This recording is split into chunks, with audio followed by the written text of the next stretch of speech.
Okay, I don't think so कि कोई मसला आया होगा होमवर्क में। यार ना, ऐसा ना करो करो, किया ही नहीं। 10-15 मिनट 20 मिनट लगते हैं, आने वाले दिनों में आधा पौना घंटा लग जाएगा रहेगा, लेकिन डेली एक सवाल होमवर्क का जरूर करें। और आज से ऑनवर्ड्स तो क्लास वर्क वाला सवाल भी आपने एक दफ़ा ट्राई करना है घर में दोबारा। ओके, क्लास पूरी होने का वेट करते हैं, उतनी देर हम बैलेंस शीट की मेन फिगर्स को पोस्ट कर देते हैं। 1 2 3 4 5 6 7 8 9 10 11 12 13 14। चलें, ये 14 फिगर्स पोस्ट करें। क्वेश्चन 4 है हमारा आज, पेज नंबर 620, 620 पे।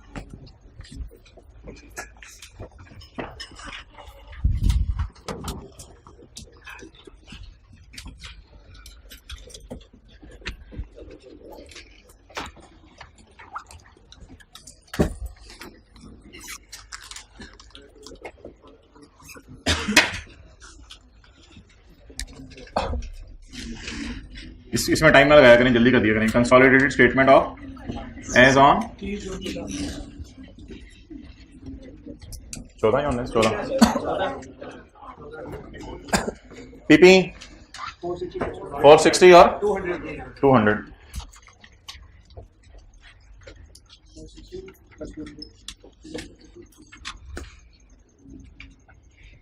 इन्वेस्टमेंट्स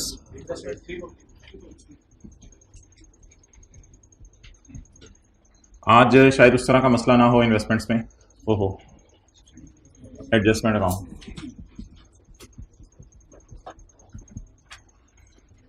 इससे बड़ी खुशी होती है, आप लोग रोजाना माशाल्लाह टाइम टाइम आ जाते हैं, साथ साथ पढ़े हैं।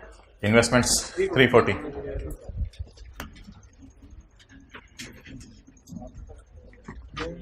Long term loan granted to S. अच्छा, ये ग्रांटेड का लफ्ज जो है ना, अगर आपको कभी परेशान करे तो आपने परेशान नहीं होना, साइड देख लेनी है ये कौन सी है। एसेट है तो इसको ना लोन रिसीवेबल कहते हैं। बड़ा मुश्किल सा लफ्ज है ग्रांटेड, यानी उधार दिया। ग्रांटेड का ऑपोजिट होता है ऑब्टेन्ड, उधार लिया। तो लोन ग्रांटेड का मतलब उधार दिया, तो इसको लोन रिसीवेबल कहते हैं। तो लोन रिसीवेबल कितना आ रहा है जी? 30 का। अभी बाकी नीचे ना देखें कुछ भी, कैंसिलेशन वगैरह भी छोड़ें। लोन रिसीवेबल 30, गुडविल की जगह छोड़ देते हैं। जी कितना है?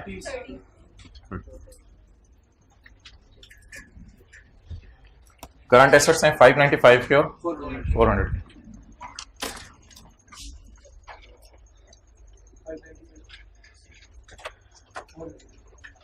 शेयर कैपिटल 600 और इधर 250। शेयर प्रीमियम है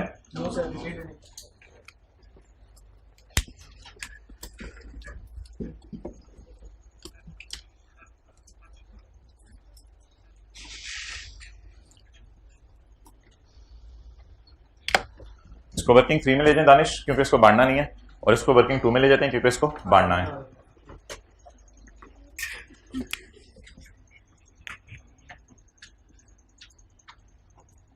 वर्किंग 2।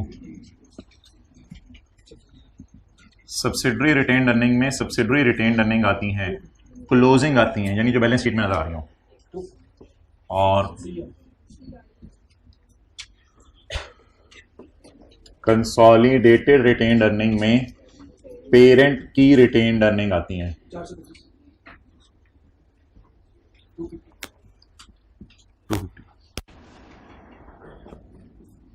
असल में एनसीआई ना एग्जिस्ट कर नहीं रही होती सेपरेट फाइनेंशियल स्टेटमेंट्स में, तो इसलिए वो हमें खुद अकाउंट खोलना पड़ता है जरूरत पड़ने पे। Non current liabilities 272। अभी परेशान ना हो इधर क्या 30 रुपए हैं, इधर क्या 200 रुपए हैं, इधर क्या 72 रुपए हैं, वो बाद में देखेंगे, फिलहाल बस नोट करते रहे। Long term loans 200 plus 72। जगह छोड़ देते हैं सीआरई के लिए और एनसीआई के लिए। जी लॉन्ग टर्म लोन जी और 72। Current liabilities 228।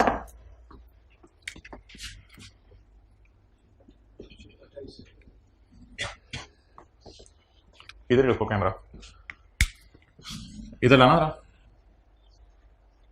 1 2 3 4 5 6 7 8 9 10 11 12 13 14 फिगर्स यहाँ पे पोस्ट हो गई हैं।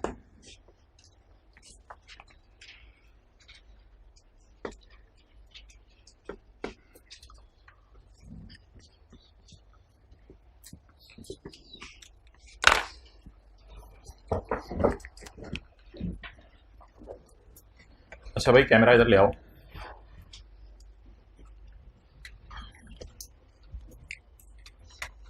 अच्छा मोहतरम, जो हजरात ऑनलाइन वाले हैं उनका तो ये आज दूसरा लेक्चर है, अगला लेक्चर इंशाल्लाह मंडे को अपलोड होगा।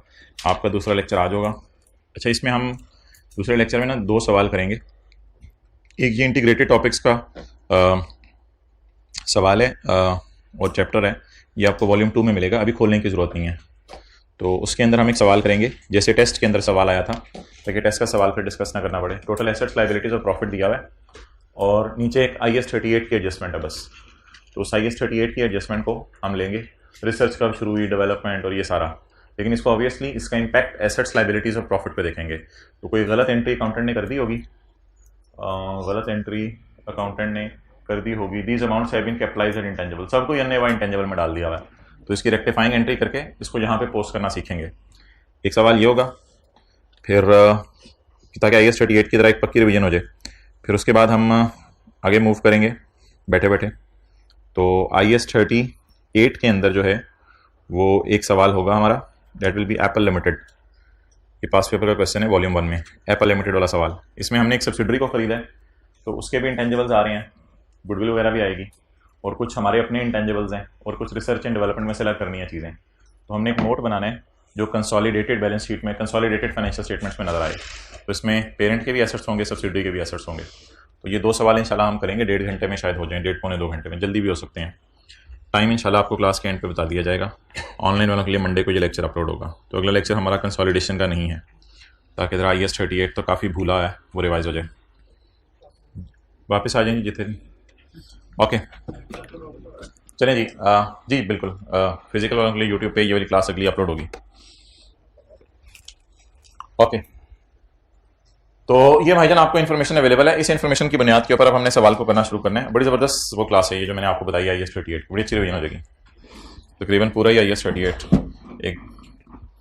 ओके चलें जी, मेन इन्फॉर्मेशन हमने पुट कर ली है और सवाल की बाकी इन्फॉर्मेशन की तरफ हम मूव करते हैं। Following relevant information is available. हो सकता है आपके पेपर में आ जाए following irrelevant information is available. अच्छा, कुछ चीजें ना चेहरे से पता चल जाती हैं, बतानी नहीं पड़ती। यानी चेहरे का जो गम या खुशी है ना, वो बता देते हैं अंदर की क्या कैफियत है। तो कुछ लोगों के चेहरे से चीजें पता चल जाती हैं। और बड़े टाइम का आया, अभी हमने सिर्फ बैलेंस शीट की फिगरें लिखी हैं, और अगली क्लास लेने के फजाइल और ना लेने के नुकसानात वो बताए हैं। अच्छा, तो यानी सर का बैग आपने हटा दिया।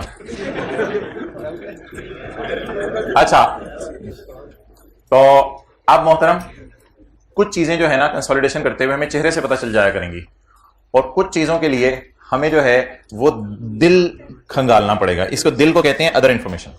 तो कुछ चीजें बुलवानी पड़ती हैं, अगले से उगलवानी पड़ती हैं, और कुछ चीजें अगले बंदे के चेहरे से नजर आ रही होती हैं कि उसके साथ क्या हुआ है, खुशी वाली कैफियत है या गम वाली कैफियत है। रिजल्ट आप देखें तो अंदर से किसी को बुलवाना नहीं पड़ता, चेहरा बता रहा होता है क्या रिजल्ट आया है। ओके, पास इंशाल्लाह। तो अब आप मुझे ये बता दें कि कुछ चीजें चेहरे से पता चल रही हैं जिनके बारे में अदर इंफॉर्मेशन ने कुछ नहीं बताया हुआ। पहली चीज आप मुझे बता दें, परसेंटेज एक्वायर्ड। कैलकुलेटर पकड़ के, पेरेंट ने सब्सिडरी के कितने % शेयर खरीदे हैं? 80%। एक्सेलेंट। बाकी लोग जरा ट्राई करें। छुपा हुआ लिखा है एक जगह।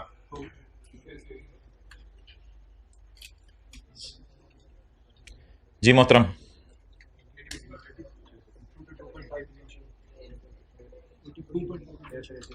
ये इंफॉर्मेशन देख लें, इसके बुनियाद के ऊपर आप कैलकुलेशन ट्राई कर लें जिनसे नहीं हुई थी। अच्छा भाई, मैंने कहा सबसे पहले तो ना सब्सिडरी के बारे में लिखा करें इधर। यार असल में ना अब 250 के साथ लिखा हुआ है रुपीज इन मिलियन, तो ये रुपीज 250 मिलियन है। अगर एक कंपनी के पास, जल्दी बैठो यार उधर, अगर एक कंपनी के पास 250 मिलियन का सरमाया है और टिकटें इसने 10 रुपए वाली नहीं बनाई, अगर 10 रुपए वाली बनाता तो 25 मिलियन टिकटें बनाता, इसने 100 मिलियन वाली टिकटें बनाई हैं, 100 रुपए वाली मात्र 100 रुपए वाली टिकटें बनाई हैं। तो अब आप मुझे बता दें 250 डिवाइड बाय 10 करके 25 मिलियन टिकटें करेंगे या 250 डिवाइड बाय 100 करके 2.5 मिलियन? तो ये पहली बात थी आज की। 2.5 million शेयर्स ऑफ ₹100 ईच। ये सब्सिडरी के टोटल नंबर ऑफ शेयर्स हैं या जो पेरेंट ने खरीदे हैं? सब्सिडरी के टोटल नंबर ऑफ शेयर्स हैं, ये वो नहीं है जो पेरेंट ने खरीदे हैं। उसमें से पेरेंट ने कितने खरीदे हैं? 2 मिलियन। तो आप बता दें 2.5 मिलियन में से हमने कितने मिलियन खरीदे? 2 मिलियन। तो percentage acquired is equal to 2 divided by 2.5 multiply इन पे 100 से करेंगे। 80% शेयर जी पेरेंट ने खरीदे। Okay, next. ये चीज फेस से पता चल गई थी बैलेंस शीट के, अदर इंफॉर्मेशन में जाना पड़ा। अब सीआरई एनसीए वाले जो पोर्शनमेंट्स करेंगे वो 80% के एतबार से करेंगे।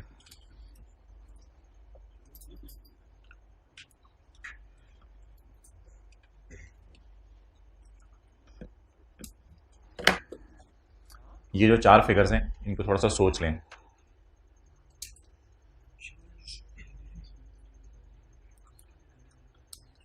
अच्छा जी, शोहर कह रहे मेरा रिसीवेबल है बीवी से, लोन प्रोवाइडेड टू एस मतलब है ना इसका। शोहर इस तरह पेपर में क्या करें, शोहर कह रहे, घर में ना इस तरह बोलने लग जाइएगा। शोहर कह रहे मेरा रिसीवेबल है बीवी से 30 का, लेकिन बीवी बाजी कह रही हैं कि नहीं, शोहर नहीं कह रहा उनको बीवी बाजी, मैं कह रहा हूं, लेकिन बीवी बाजी कह रही हैं मैंने तो 72 देने हैं, मैंने तो 72 देने हैं, लेकिन जो जो जो बात हो ना क्लास के बाद में आकर बता दिया करो। अच्छा, बीवी कह रही है मैंने तो 72 देने हैं। असल में ना इसमें ये नहीं लिखा हुआ long term loan from parent. आज ये लफ्ज थोड़ा सा ओपन है, लॉन्ग टर्म लोन्स। इसका मतलब ये होगा कि बीवी ने शोहर को देने होंगे 30,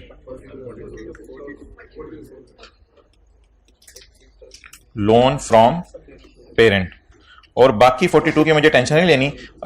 मे बी बैंक लोन, कोई इसने बैंक से लोन लिया होगा वो होगा।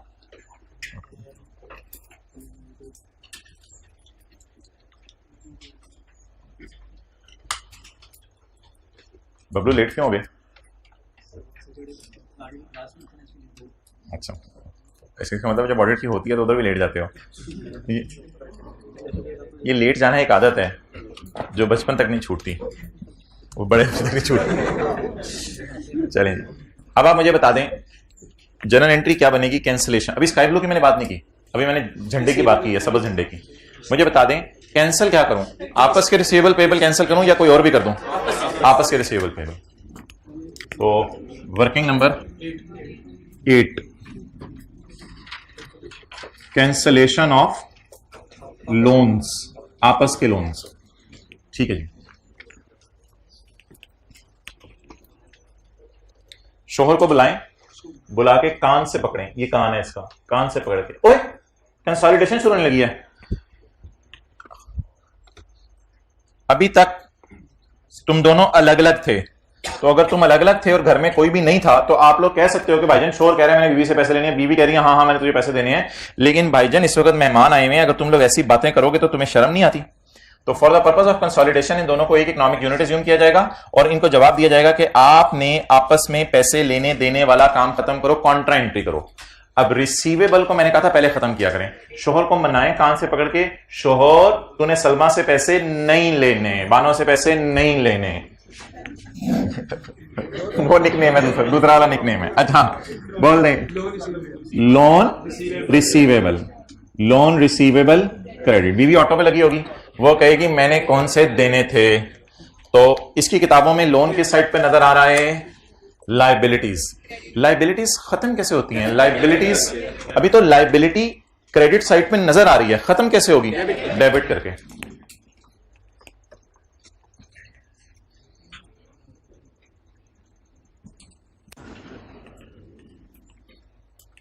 कुछ बड़े तेज बच्चे बैठे होते हैं, चुप करके पढ़ते रहते हैं, पढ़ते रहते हैं, पढ़ते रहते हैं, पेपर भी 3-3 करके निकालते हैं और आपके दाएं बाएं बैठे होते हैं, कुछ ज्यादा दूर नहीं होते। चुप। भाई कहते हैं मुझे कभी ऐसा बंदा नहीं मिला। वो मैं सी एंटर। अच्छा, तो ये मोहतरम पहली एंट्री हो गई, लोन पेएबल डेबिट और लोन रिसीवेबल क्रेडिट। ये रिसीवेबल को खत्म कर देगा और ये पेएबल को। इस एंट्री को पोस्ट करवाएं मुझे। पहली एडजस्टमेंट अब मैं पोस्ट करने लगा हूं। मार्कर दे दो। मैं कह रहा था मार्कर दे दो, मार्कर दे दो आप क्या। अच्छा जी, इस एंट्री को पोस्ट करें। शर्म नहीं आती? बीवी से पैसे लेने हैं? नहीं लेता। बीवी कहेंगी मैं तो ये वर्किंग नंबर 8 पोस्ट होगी। वर्किंग नंबर 1 पोस्ट होगी। एक भाई उस क्लास में आ गए, बच्चा हो गया बड़ा जबरदस्त। वर्किंग 8 भी पोस्ट होगी। ओके, चलें जी, स्काई ब्लू के ऊपर थोड़ी बहस करेंगे। स्काई ब्लू के ऊपर क्या क्या आपके जहन में आ रहा है यार? पहले खुद सोच लिया करें, फिर मैं बात करूंगा ना। सब्सिडरी के रिसीवेबल्स में तो कुछ नहीं नजर आ रहा कि शोहर से इसने कोई उधार इसने दिया हुआ है, इसके रिसीवेबल में, इसके पेएबल में नजर आ रहा है। तो ये इसके शोहर का कोई अपना बैंक लोन होगा। ये कोई आपस की ट्रांजैक्शन नहीं है जिसे बोंगों की तरह कैंसिल करें। तो I think there is some problem in this, but there is no problem in this. इसमें कोई प्रॉब्लम नहीं है। सो दैट्स वाई बस 200 की टेंशन ना लें, बस कुछ भी ना करें, इसको इग्नोर करें। क्या ये कोई लोन इसने सब्सिडरी से लिया हुआ है जो सब्सिडरी कह रही है मैंने दिया हुआ इसे लोन? ऐसी कोई बात नहीं है, तो इसलिए 200 की टेंशन ना लें। तो ये पी का अपना बैंक लोन होगा, इसकी टेंशन नहीं लेनी। पी का अपना बैंक लोन लिख लें, पी का अपना बैंक लोन। छोड़ दिया करो कभी।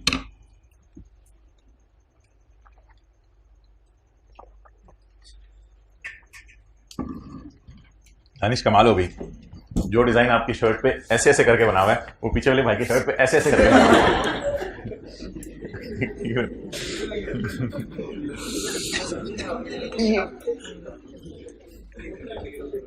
तीनों आए, तीनों यार हंसते खेलते रह गए। तीनों आए, तीनों आए। उठो उठो उठो उठो उठो उठो उठो उठो उठो उठो उठो उठो उठो उठो उठो उठो उठो, जल्दी आए जल्दी आए जल्दी आए जल्दी आए। बाकी लोग पहले एडजस्टमेंट पढ़े।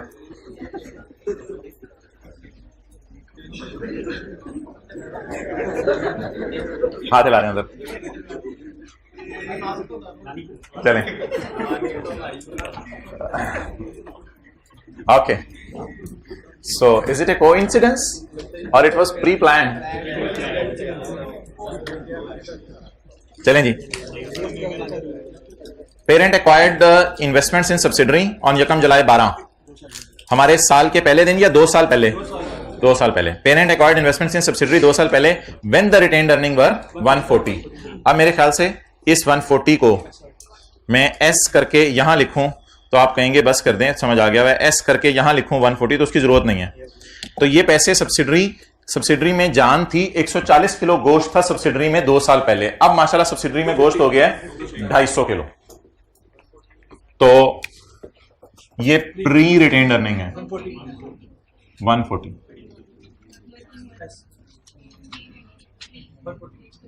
प्री, इसको गुडविल की कैलकुलेशन में ले जाओ। अच्छा, अब अगला सवाल, टोटल कितना आ गया? 319 टी 390। अच्छा, अब आप मुझे ये बताएं, there are 2 options. Either we can keep NCI at its proportionate share or we can keep NCI at its fair value. If I keep NCI at proportionate share, how my question will move, let me tell you. NCI is at proportionate share. Then I will pakad 390. I will multiply it with 20%, 78. That is proportionate share of NCI. लेकिन फिर ये दोनों चीजें cut जाएंगी आपस में और इसका जो डिफरेंस होगा वो गुडविल 80% सब्सिडरी की होगी, पूरी सब्सिडरी की गुडविल नहीं होगी। तो इस गुडविल का नाम होगा पार्शियल गुडविल। बहरहाल अगर ये इधर 390 आता है और तो इधर फिर 78 आएगा और हम लिखेंगे NCI is measured at proportionate share, that is 78। अगर तो सवाल नहीं कहा कि प्रोपोर्शनेट बेस पे रखने तो ऐसे करेंगे। इसको कहते हैं सब्सिडरी के नेट एसेट्स। इसे क्या कहते हैं? सब्सिडरी के नेट एसेट्स। जिससे हमने सब्सिडरी को खरीदा उसके नेट एसेट्स। ओके, अगली बात मोहतरम ये है कि सवाल अगर हम पढ़ें तो वो एनसीआई को प्रोपोर्शनेट शेयर पे रखने को नहीं कह रहा, बल्कि ये हमने 80% की कीमत लगा के सऊदी किंग को 2 साल पहले दिया है। तो 2 साल पहले अगर इमरान खान अपने 20% शेयर जो कि 0.5 मिलियन क्वांटिटी में बनते हैं, अगर इमरान खान अपने 20% शेयर जो कि क्वांटिटी में 0.5 मिलियन बनते हैं, अगर वो बाजार लेके जाता 2 साल पहले, तो वो शेयर बाजार में कितने के बिकते? इसे कहेंगे इमरान खान के हिस्से की एक्विजिशन डेट की फेयर वैल्यू। पेरेंट ने सोचा है कि एनसीआई को मेजर करना है फेयर वैल्यू पे at the date of acquisition. 2 साल पहले वाली फेयर वैल्यू पे एनसीआई को मेजर करना है, क्योंकि वर्किंग वन में सारी चीजें एक्विजिशन डेट की जाती हैं। सब्सिडरी का एक शेयर 2 साल पहले बाजार में 170 रुपए का था। सब्सिडरी का एक शेयर 2 साल पहले बाजार में 170 रुपए का था। सब्सिडरी के शेयर्स मुझे बताएं इन क्वांटिटी 2.5 मिलियन, वो हमने थोड़ी देर पहले बात की थी। सब्सिडरी के यूफोन के 2.5 मिलियन शेयर्स। इसमें से न्यू ओनर हमारे 2 हैं, पेरेंट और इमरान खान, यानी पीटीसीएल और इमरान खान। इसके पास 80% शेयर हैं, तो बाय डिफॉल्ट इसके पास 20% शेयर हैं। तो इसके पास क्वांटिटी के एतबार से 2 मिलियन शेयर्स हैं, और इसके बाद क्वांटिटी के एतबार से 0.5 मिलियन शेयर्स हैं। 0.5 मिलियन शेयर में से हर एक शेयर बाजार, अच्छा असल में ना ये 5 लाख शेयर्स हैं, 5 लाख शेयर्स है ना, तो एक शेयर देख लेते हैं कितने का। बहरहाल मैंने इसलिए पॉइंट्स में रखा है कि ऑलरेडी डेटा मिलियंस में चल रहा है। तो 0.5 मिलियन शेयर्स हैं, यानी 5 लाख शेयर इमरान खान के पास हैं। एक शेयर बाजार में कितने के? Multiply ₹170, ₹85 million. What is this? Fair value of share of Imran Khan. अच्छा, अभी प्रोपोर्शनेट हमने कितना निकाला था? 78, लेकिन फेयर वैल्यू थोड़ी ज्यादा है उसकी। फेयर वैल्यू इमरान खान के हिस्से की है 85 मिलियन। चलें जी, ये एनसीआई की फेयर वैल्यू हमने निकाली है, जो कल के सवाल के अंदर हमें अवेलेबल थी, आज निकालनी पड़ी। पहले एडजस्टमेंट नंबर 2 के साथ लिख लें। कल के सवाल में एनसीआई की फेयर वैल्यू अवेलेबल थी। हर सवाल में जो चीज नहीं आया करे उसे लिखा करे उर्दू में। पॉइंट 2 के आगे लिखें, कल के सवाल में एनसीआई की फेयर वैल्यू अवेलेबल थी।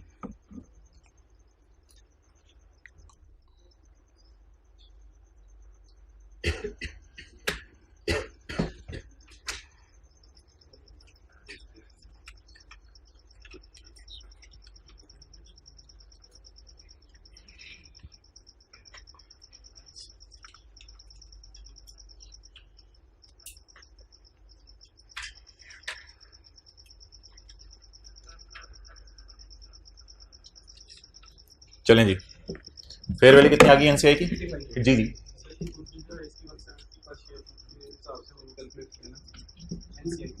गुडविल नहीं अभी हमने कैलकुलेट की। अभी हमने ये कहा है कि इमरान खान के पास सब्सिडरी जो है ना, यानी कि यूफोन, उसके 25 लाख शेयर हैं टोटल। 2.5 मिलियन का मतलब 25 लाख शेयर हैं टोटल। उसमें से 20 लाख जो हैं वो पीटीसीएल ने खरीद लिए हैं और सऊदी किंग ने बेच दिए हैं। बाकी शेयर बच गए हैं 5 लाख। 5 लाख शेयर जो इमरान खान के पास पड़े हुए थे, तो इमरान खान ने जरा जाके 1 जुलाई 12, 2 साल पहले नजर मारी कि ये 5 लाख शेयर अगर मैं आज बाजार में बेचूं तो कंसिडरेशन रिसीव कितनी होगी। तो कंसिडरेशन रिसीव इन शेयर्स के बेचने के ऊपर इमरान खान ने अंदाजा लगाया कि मेरी 85 मिलियन है। तो इसका मतलब है अगर इमरान खान भी अपना 20% हिस्सा किसी को बेचे, या हम ही आके बेचते पीटीसीएल को, तो हम शायद 85 मिलियन देके इसका ये हिस्सा खरीद लें। अभी गुडविल की बात नहीं हो रही, अभी ये बात हो रही है कि हर बंदा अपना हिस्सा कितने का बेचेगा। सऊदी किंग अपना हिस्सा बेच के जा चुका है 340 मिलियन लेके। इमरान खान अगर चाहे तो वो भी 85 ले सकता है, लेकिन उसने भी लिया नहीं। अच्छा, इसकी ना कैलकुलेशन आप पेपर में ना इधर ही कर दीजिएगा। वो जो लंबी चौड़ी मैंने की है ना, वो नहीं करनी। पेपर में आप इधर ही कैलकुलेशन कर दीजिएगा। अगर मैं डायरेक्ट लिख दूं 0.5 मिलियन, तो मसला तो नहीं होगा कि 2.5 मिलियन टोटल शेयर थे ना, तो 2 पीटीसीएल ने खरीद लिए थे, तो आधे मिलियन इमरान खान के थे, मल्टीप्लाइड बाय ₹170, तो ये 85 आ गया। पेपर में इस तरह कैलकुलेशन कर देंगे। NCI is measured eight double entry NCI is measured at fair value 85। चलें, इधर आ जाओ वापस। तो अभी तक, हाँ, अभी तक हमने कोई नया कॉन्सेप्ट नहीं फेंका आज। तो एनसीआई की फेयर वैल्यू कभी गिवन होगी, कभी एस के शेयर की जो मार्केट में कीमत होगी उसकी बुनियाद पर निकालनी पड़ेगी। अच्छा, जैसे जैसे वक्त बढ़ेगा ना, तो किसी दिन हमें ना पेरेंट के शेयर्स की बाजार में कीमत अवेलेबल होगी, वो फिर कहां यूज करनी है वो मैं आपको बताऊंगा। लेकिन प्लीज पॉइंट 2 के साथ लिख लें एस के शेयर की फेयर वैल्यू। ये किसके लिखा हुआ, अंडरलाइन कर लें अच्छी तरह, ये एस के शेयर की फेयर वैल्यू है। सब्सिडरी का शेयर बाजार में कितना है, और इमरान खान के पास तो किसके शेयर्स हैं, सब्सिडरी के, यूफोन के। ओके, चलें जी, गुडविल निकालें, क्योंकि अगले पॉइंट ना गुडविल इंपेयर हो रही है, तो गुडविल निकालें। अच्छा, अब ये भी फेयर वैल्यू पर टाइप चीज आ गई, ये भी फेयर वैल्यू टाइप चीज आ गई, तो इसका मतलब है पूरी सब्सिडरी अब गुडविल उसकी निकल रही है। तो गुडविल इज 35। अच्छा, इसको ना पॉजिटिव गुडविल कहते हैं, पॉजिटिव गुडविल। कभी गुडविल इधर भी आ जाएगी, वो फिर देखेंगे नेगेटिव गुडविल क्या चीज है, तो इसकी डबल एंट्री कर देते हैं। लेकिन गुडविल जो है ना आज के बाद इनर कॉलम में लिखा करें, क्योंकि हो सकता है अदर इंफॉर्मेशन में जाके इसका इंपेयरमेंट लॉस आ रहा हो, तो गुडविल को इनर कॉलम में लिख दिया। चलेंगे वर्किंग नंबर 9।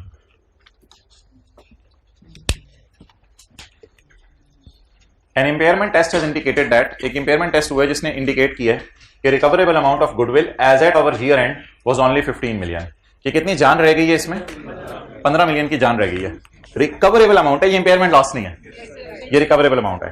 अब आप कंपेयर करेंगे जी, इंपेयरमेंट लॉस आपने निकालना है। इंपेयरमेंट लॉस निकालने के लिए आप मुझे ये बताएं कि इसकी बुक वैल्यू क्या है, 35, और रिकवरेबल अमाउंट होती है higher of fair value minus cost to sell और value in use. But unluckily दोनों गिवन नहीं है, और luckily direct recoverable amount given है 15। अब आप मुझे बता दें, साइन के चक्कर में नहीं पढ़ना कि ये 20 पॉजिटिव या नेगेटिव है, लॉजिकली सोचने कि 35 की चीज गिर के 15 पे चली गई है, तो क्या इंपेयर हो गई है, कितने से इंपेयर हो गई है, 20 से। 20 की journal entry impairment loss expense debit और गुडविल क्रेडिट। ये एंट्री इंशाल्लाह हम जब P&L के सवाल शुरू करेंगे 7-8 दिन बाद, तो P&L में जाके एडमिन एक्सपेंसेस में डाल दिया करेंगे इंपेयरमेंट लॉस एक्सपेंस, P&L के मुंह पे इंपेयरमेंट लॉस एक्सपेंस डाल दिया करेंगे। लेकिन जब तक हम प्रॉफिट एंड लॉस के सवालों की तरफ मूव नहीं करेंगे, तब तक हम अर्निंग को कम किया करेंगे। खर्चे बढ़ाने से अर्निंग डेबिट होती हैं, अर्निंग कम होती हैं, अर्निंग को डेबिट किया करेंगे। अब एक मसला यह है कि अर्निंग दो हैं, एक है एसआरई, एक है सीआरई। सीआरई की यह खासियत है कि इसमें खाली पेरेंट वाली चीजें जाएंगी, और एसआरई की यह खासियत है इसमें जो भी डाल देंगे एंड पे तकसीम होना है सीआरई और एनसीआई में। उस वर्किंग की खासियत है कि उसमें खाली पेरेंट वाली चीजें, और इस वर्किंग की खासियत है कि इस वर्किंग के अंदर जो भी जाना है उसने एंड पे किसमें तकसीम होना है, पेरेंट में भी और इमरान खान में भी, दोनों में तकसीम होना है। अब सवाल यह है कि हमारी एनसीआई फेयर वैल्यू पे अगर आ रही है, तो ऐसी सूरत में गुडविल है फुल। तो जब गुडविल है फुल, तो फिर इंपेयरमेंट लॉस दोनों को बर्दाश्त करना चाहिए। इसलिए इंपेयरमेंट लॉस जो हमारा 20 का है वो दोनों को बर्दाश्त करवाने, दोनों के लिए फिर ये अकाउंट होगा एसआरई वाला। इस वजह से हमने यहां लिखा एसआरई डेबिट और गुडविल क्रेडिट। जब भी एनसीआई फेयर वैल्यू पे होगी तो इंपेयरमेंट लॉस एसआरई में रिकॉर्ड होगा। And obviously there are 2 pages, there handwritten pages in our book, तो वहां जाने की जरूरत फिलहाल नहीं है क्योंकि कल पढ़ा दिया था। Recording of impairment loss on positive goodwill when NCI is on proportionate base, नहीं आज तो नहीं है। When NCI is at fair value, goodwill full आई थी इसलिए with impairment loss, impairment loss पता भी होना चाहिए ना, एंट्री किस अमाउंट से होनी है, इंपेयरमेंट लॉस की अमाउंट से होनी है। इंपेयरमेंट लॉस की अमाउंट से एंट्री होगी एसआरई डेबिट और गुडविल क्रेडिट।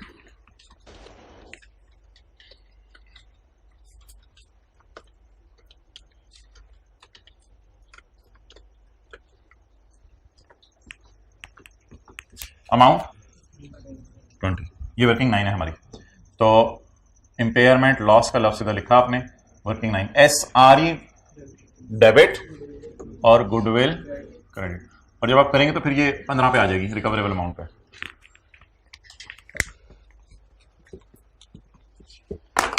उधर देखो,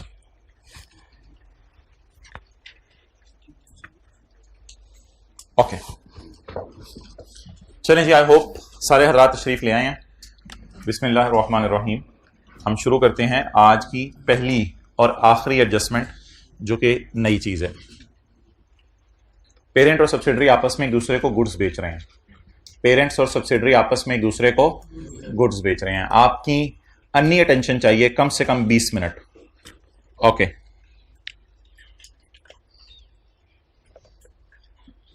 किताब में आना पड़ेगा, जो मेन चैप्टर है उसमें एक सफ़ा ढूंढना पड़ेगा, page number 6।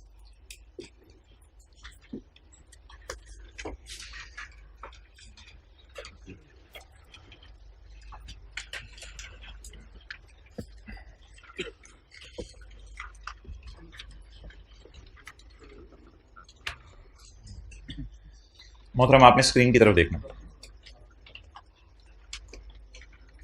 Subsidiary purchase goods costing ₹10। Subsidiary purchase goods costing ₹10।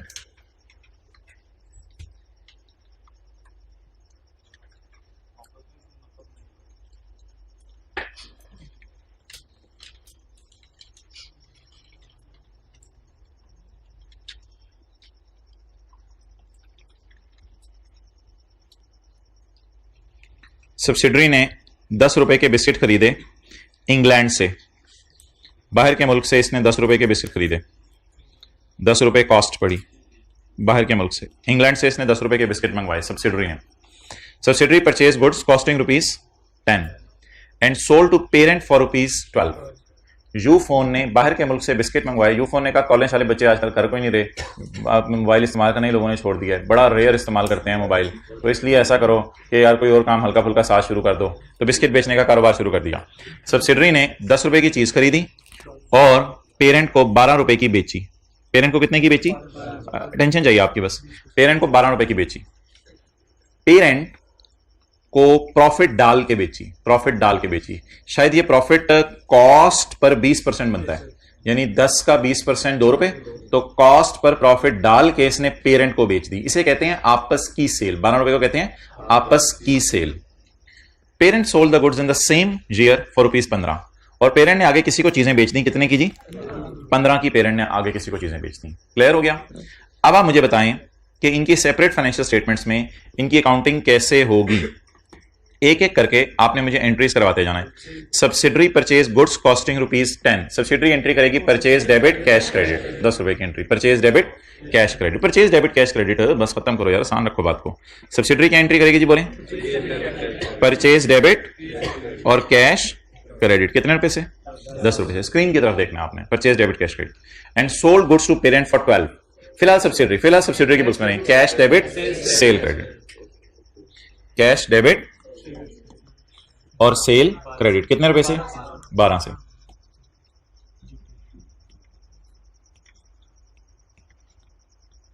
अच्छा जी, 12 रुपए से ये सब्सिडरी ने एंट्री कर दी अपनी बुक्स में। परचेज डेबिट कैश क्रेडिट 10 रुपए से और कैश डेबिट सेल क्रेडिट 12 रुपए से। अभी रुक जाएं, इसकी एंट्री जरा बता दें पेरेंट्स की बुक्स में। Purchase debit cash credit, purchase debit cash credit कितने से? बाजारी बात है, जो उसकी सेल में आ रहा है इसकी परचेज में आ रहा होगा। Okay, parent sold the goods in same year for ₹15। Parent ने 15 रुपए की ये चीजें बेच दी। कैश डेबिट सेल क्रेडिट किसकी बुक्स में? पेरेंट की बुक्स में। कितने रुपए की? 15 रुपए की। अच्छा जी, सेल में से हम आपको पता है माइनस करते हैं कॉस्ट ऑफ सेल, और उसमें एक चीज हमारी आती है, आपको पता है, ओपनिंग स्टॉक, और एक चीज आती है क्लोजिंग स्टॉक। तो if I talk about this, तो ओपनिंग स्टॉक सवाल में गिवन नहीं है। परचेजेस कितनी है जरा बताएं? 10 और 12। क्लोजिंग स्टॉक जरा सोच के बताना है। सब्सिडरी तो बेच चुके जी, सब्सिडरी ने पेरेंट को बेच दी चीजें। क्लोजिंग स्टॉक इसको उठाओ यार जी, सब्सिडरी तो बेच चुकी है। कितना क्लोजिंग स्टॉक सब्सिडरी का? 0। और पेरेंट बेच चुका है, पेरेंट ने आगे बेच दिया ना, तो पेरेंट का closing stock 0। What is cost of sale? What is cost of sale? 12। Sale में से क्या माइनस करें? Cost of sale. सेल में से क्या माइनस करें? Cost of sale. सेल में से जब हम कॉस्ट ऑफ सेल माइनस करेंगे तो क्या आएगा हमारा? बोले बोले बोले, ग्रॉस प्रॉफिट आएगा। तो सेल में से अब मैं माइनस करने लगा हूं cost of sale. Cost of sale sale में से माइनस करने लगा हूं। जीपी 2 रुपए और जीपी 3 रुपए। डन। टोटल जीपी 5 रुपए। टोटल जीपी कितना हो गया? 5 रुपए। अब आप मेरे सवाल का जवाब दीजिएगा कि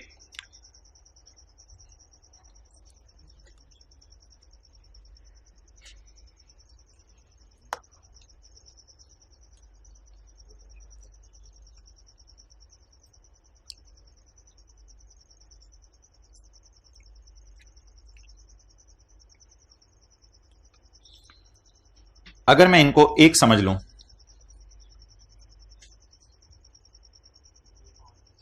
अगर मैं इनको एक समझ लूं कि तुम दोनों एक हो, तो फिर ये मुझे 12 तो क्रॉस कर देना चाहिए।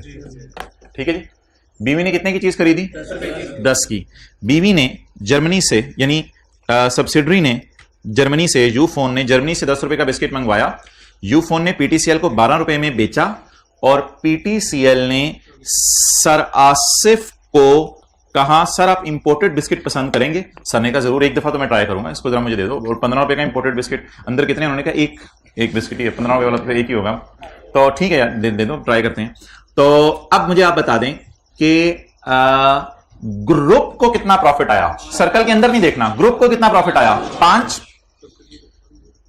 हमारी कैलकुलेशन के मुताबिक भी कितना प्रॉफिट बुक हुआ?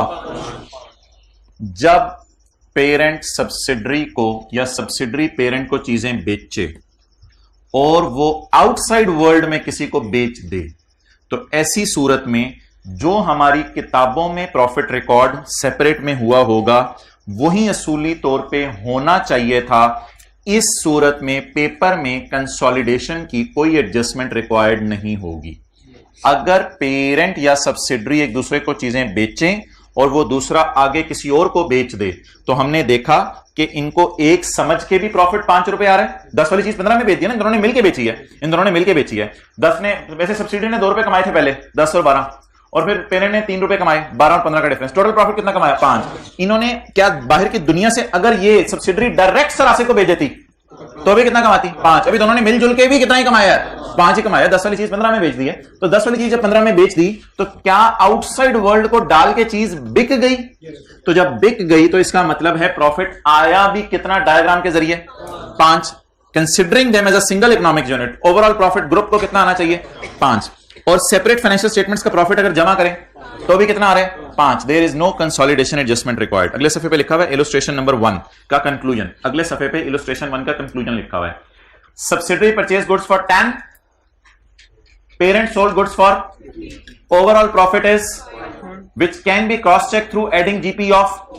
So in illustration 1 the group has correctly recorded the profit of, so no adjustment is required. Consolidation में जिस तरह सोचवाने को जाए उसी तरह सोचना है, दाएं बाएं अगर आप सोचेंगे तो परेशान रहेंगे। तो इसलिए और कोई प्रॉफिट बुक करने की जरूरत नहीं है। इस मिसाल को मैं रिपीट करवाऊंगा थोड़ी देर बाद, लेकिन अगली मिसाल करते हैं। अगली मिसाल से आपको बात वाज़ेह होगी। अगली मिसाल जी, subsidiary purchase goods costing ₹10। Subsidiary की किताबों में एंट्री बताएं। परचेज डेबिट कैश क्रेडिट, कितने रुपए से? 10 रुपए से। परचेज डेबिट कैश क्रेडिट 10 रुपए से। डन? वो लिखा हुआ है परचेज, देख लें, ये purchase. And sold to parent for 12। Cash debit sale credit कितने रुपए की? 12 की। रुक रुक रुक रुक, ये पेरेंट की किताबों में एंट्री बताएं। परचेज डेबिट कैश क्रेडिट, जो उसके लिए सेल प्राइस है वो पेरेंट के लिए परचेज प्राइस है कितना? 12। डन? अब आप मुझे ये बता दें कि parent did not sold the goods till year and. Parent अभी तक इन चीजों को बेच नहीं सका, पेरेंट अभी तक इन चीजों को बेच नहीं सका। तो कहानी कैसे बनी? ये है सब्सिडरी, ये है पेरेंट। इसने बाहर के मुल्क से कितने की मंगवाया बिस्किट? 10 रुपए के। इसको कितने के बेचे? जब आपने ईयर एंड के ऊपर जाके देखा तो ये बिस्किट का स्काई ब्लू पैकेट पड़ा हुआ था, ये बेकार नहीं। इस डायग्राम में तो ये बिस्किट का sky blue packet sir Asif के पास पड़ा हुआ था, बिक चुका था, लेकिन इस डायग्राम में तो ये पेरेंट के पास पड़ा हुआ है, ये पेरेंट के पास पड़ा हुआ है। ओके चलें जी, अब आप मुझे बताएं सब्सिडरी की किताबों में क्लोजिंग स्टॉक पड़ा हुआ है? ओ भाईजान देखें, सब्सिडरी की किताबों में बिस्कुट पड़ा हुआ है? नहीं पड़ा हुआ ना बिस्कुट उसकी किताबों में। तो मुझे बता दें सब्सिडरी ने तो पेरेंट को बेच दिया, closing stock 0, whatever the cost of sale में भी। अच्छा, पेरेंट की किताबों में जरा मुझे बताएं ये क्लोजिंग स्टॉक पड़ा हुआ है? पेरेंट की किताबों में क्लोजिंग स्टॉक पड़ा हुआ है, और पेरेंट की किताबों में क्लोजिंग स्टॉक उसी पे आएगा जिसमें उसने परचेज किया हुआ है। ऑब्वियसली अभी तक सेल तो किया नहीं, तो पेरेंट की किताबों में क्लोजिंग स्टॉक पड़ा हुआ है। तो क्या पेरेंट की किताबों में क्लोजिंग स्टॉक अपीयर होगा? अपीयर होगा, अपीयर होगा। किस साइन के साथ? माइनस साइन के साथ आता है closing stock. Opening stock parent ने कितने का बेचा है? कितने का बेचा है जल्दी बताएं। अभी बेचा नहीं, अभी बेच नहीं सका बेचारा, कोई ग्राहक नहीं मिल रहा बिस्किट का। जिसके पास जाके जाते हैं हर कोई कहता है इंपोर्टेड बिस्किट, वो तो हुकूमत ने बैन कर दिए, पता नहीं तुम लोगों ने कहां से मंगवा लिए। 0, ठीक है जी। अब आप बता दें कॉस्ट ऑफ सेल 0, 12 माइनस 10, 2 का प्रॉफिट किसने बुक किया? पेरेंट ने, क्योंकि प्रॉफिट अभी तक बुक नहीं किया ना, क्योंकि चीजें बेची नहीं। अच्छा जी, सेपरेट फाइनेंशियल स्टेटमेंट्स में सब्सिडरी ने कितना प्रॉफिट रिकॉर्ड किया हुआ है? 2 रुपए का। बीवी साहब ने पूछा ये प्रॉफिट शर्माए का शोहर को बेच के रिकॉर्ड। चुपेड़ मारे, शोहर को बेच के मतलब ये नहीं है बीवी को मैं मिसाल दे हो पाए जाने केड़े चक्रां च बाजी की हो गया है? नहीं मैंने शोहर को बेचे, मैंने शोहर को बेचे, मैंने प्रॉफिट। और तुम तो मैंने शोहर को बिस्किट बेचा है, मैंने शोहर को बिस्किट बेचा। अब आप बता दें जी, मसले बता दें, मसले क्या मसला हो गया? ओ भालुओ, तुम दोनों तो एक दूसरे को बेच के ही प्रॉफिट रिकॉर्ड किए जा रहे हो। क्या हो गया तुम लोगों को? यानी जो चीज आती है बीवी अपने पास रखती है, शोहर को बेच देती है, जबरदस्त हो गया, प्रॉफिट अन्य आ गए, जबरदस्त हो गया बंदा। सुसर ने आगे समझाया नहीं बहू ऐसी बात नहीं है, तुम तो शोहर को बेच के प्रॉफिट बुक किया जा रही है, ये कौन से प्रॉफिट है और ये कहां लेके जाने हैं तुम लोगों ने? मरना है तुम दोनों ने, खुदा के लिए ऐसी बातें ना करो। क्लियर हो गया? अब 2 मसले हाईलाइट कर दें, 2 मसले, ये 2 मसले हैं। सब्सिडरी की किताबों में 2 का प्रॉफिट आ रहा है और पेरेंट की किताबों में स्टॉक आना चाहिए लोअर ऑफ कॉस्ट और एनआरवी पे, और एनआरवी गिवन नहीं है। कॉस्ट इसकी 10 रुपए है, कॉस्ट इज 10 रुपए for group, not for parent. Parent के लिए कॉस्ट 12 है, but now I am starting consolidation for the purpose of consolidation.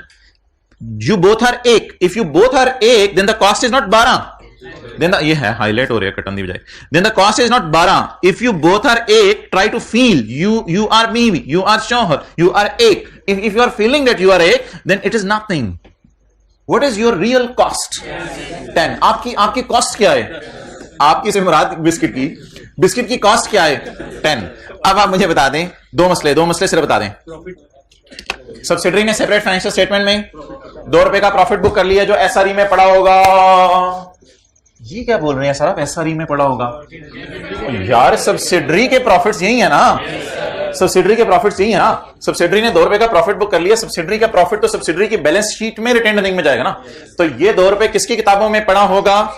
ये एसआरई में पड़ा होगा। ये 2 रुपए यहां पड़ा होगा और पेरेंट के करंट एसेट्स में, पेरेंट के इन 2 फिगर्स में मसला है भाईजान, इन 2 फिगर्स में मसला है। पेरेंट के करंट एसेट्स में कैश भी पड़ा होगा, बैंक भी पड़ा होगा, डेटर भी पड़े होंगे, स्टॉक भी पड़ा होगा। ये पेरेंट का स्टॉक था मेरे ख्याल से, ये था सब्सिडरी का ना, जब उठाया था तरतीब से उठाया था। ये पेरेंट का स्टॉक था, ये सब्सिडरी का था।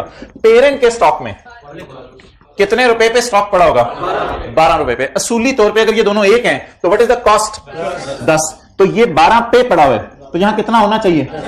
अब यहां से 2 माइनस कर देंगे, ताकि ये 10 पे आ जाए, और यहां से 2 माइनस कर देंगे ताकि आपस का प्रॉफिट रिवर्स हो जाए, आपस का प्रॉफिट कैंसिल हो जाए। तो मुझे बता दें मसला कब आया करेगा पेपर में? जब पेरेंट सब्सिडरी बेच रहे हैं ना, जब सब्सिडरी पेरेंट को चीजें बेचे और पेरेंट आगे बेच दे तो नो प्रॉब्लम। नेक्स्ट। और अगर सब्सिडरी पेरेंट को चीजें बेचे और पेरेंट आगे, तो बेची किसने? प्रॉफिट किसने बुक किया? खरीदी किसने? किसकी बुक में पड़ी हुई? तो पेरेंट की बुक में करंट एसेट्स। ये बैलेंस शीट के एतबार से मैं 12 लिख रहा हूं, यहां बैलेंस शीट के एतबार से सोचेगा, ये 12 बैलेंस शीट में चला जाता ना। तो पेरेंट की बैलेंस शीट में स्टॉक हाई प्राइस पे पड़ा होगा और सब्सिडरी की बैलेंस शीट के अंदर स्टॉक जो है वो किस पे पड़ा? सॉरी स्टॉक नहीं, प्रॉफिट 2 रुपए पे पड़ा होगा। तो एसआरई डेबिट और ये पेरेंट की बैलेंस शीट में पार्क हो जाने जाके, तो पेरेंट की बैलेंस शीट में जाके 12 रुपए पड़ा होगा, -2 कर देंगे। ये जरा इलस्ट्रेशन 2 का कंक्लूजन क्या है? Subsidiary purchase goods for rupees and parent did not sold the goods. The subsidiary made a profit of 2, which is unrealized profit and need to be reversed. इसको unrealized profit URP unrealized profit क्यों कहते हैं? They have realized the profit within group. They have not realized the profit by selling the goods to someone outside. तो ये जी दोनों examples के अंदर फर्क था। हाँ जी, बिल्कुल आपने नहीं कमाया, आपने अपने जानने वाले को कमा लिया, इसका क्या फायदा हुआ? बिल्कुल सब्सिडरी का अनरियलाइज्ड है ये from the angle of group, but for separate financial statement there is no problem in it.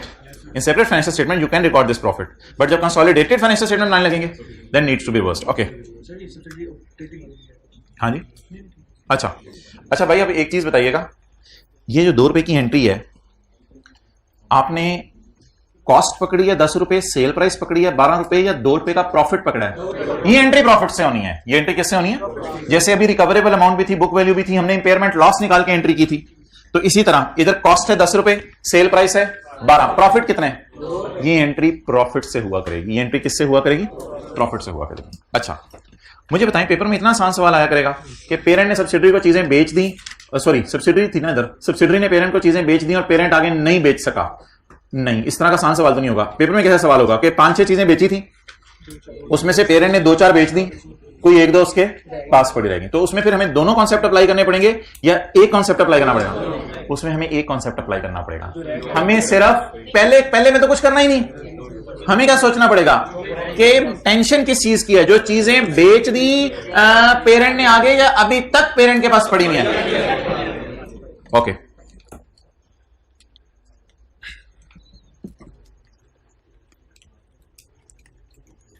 ये सब्सिडरी और ये पेरेंट।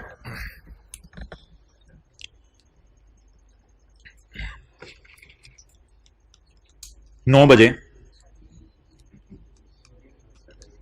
10 जनवरी को 9 बजे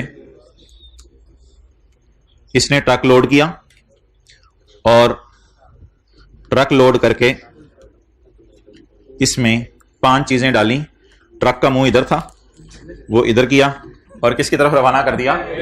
पेरेंट की तरफ। ठीक है जी, तो I don't think any problem in it. Okay, 10 बजे रात के, भाईजान घंटे बाद नहीं, कराची और लाहौर का फर्क है। अच्छा, तो सब्सिडरी से चली थी चीजें, पेरेंट के पास पहुंचते पहुंचते रात 10 बज गए, 10 जनवरी को ही। प्लीज, मैंने कहा बाद आ जाए, पूर्वकार का मतलब आपको समझाना पड़ेगा। इसका मुंह आप किसी तरफ ना करें, पहुंच गया ना ट्रक बस।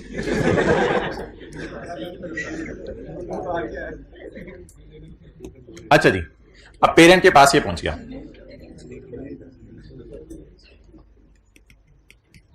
इकतीस दिसंबर को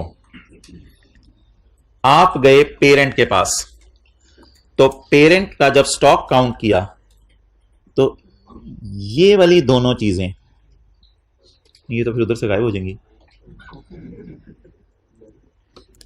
कॉपी,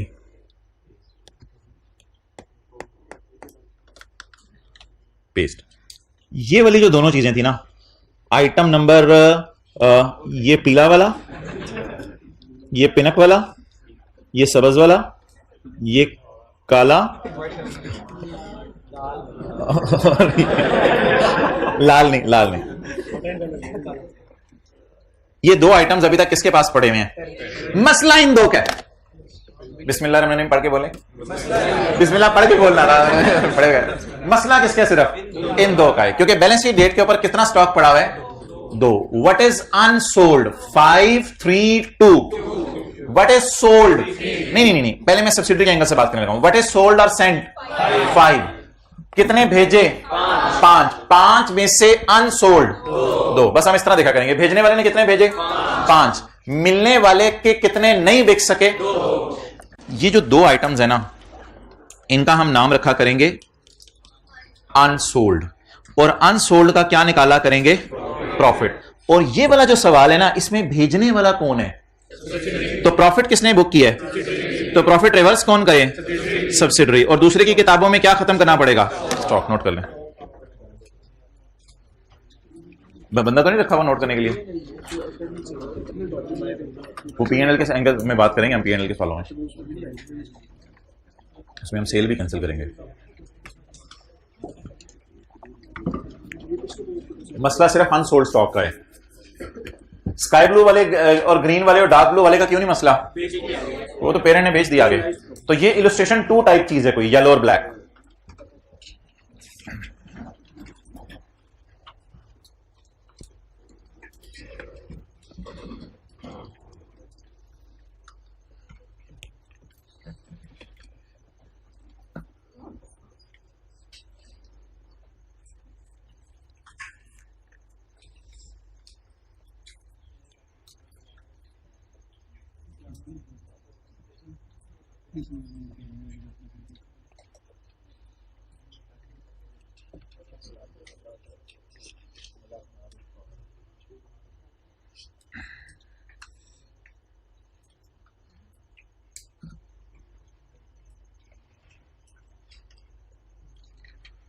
हजारों साल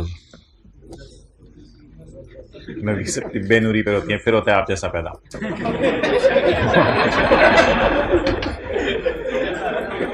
क्या कह रहे हैं? स्टॉक को क्यों क्रेडिट किया है, ये वजह सुन लें भाई। स्टॉक को क्यों क्रेडिट किया है? पेरेंट की जो सेपरेट फाइनेंशियल स्टेटमेंट होंगी उसमें 12 रुपए क्लोजिंग स्टॉक में गए होंगे। तो जो पेरेंट की सेपरेट, आपको पता ना जो क्लोजिंग स्टॉक होता है ये बैलेंस शीट के मुंह पे चला जाता है, तो बैलेंस शीट के फेस के ऊपर ये 12 रुपए गए होंगे। ये 12 रुपए का स्टॉक है या हमने मिलजुल के 10 का खरीदा था, इस वजह से स्टॉक क्रेडिट करना जी। 2 से, बिल्कुल 2 रुपए से। मुझे पता है आप इस वक्त पढ़ने के मूड में नहीं हो। अच्छा, तो ये हमारी अगली एडजस्टमेंट आई है मार्केट में, आपस की सेल, आपस की स्टॉक की सेल।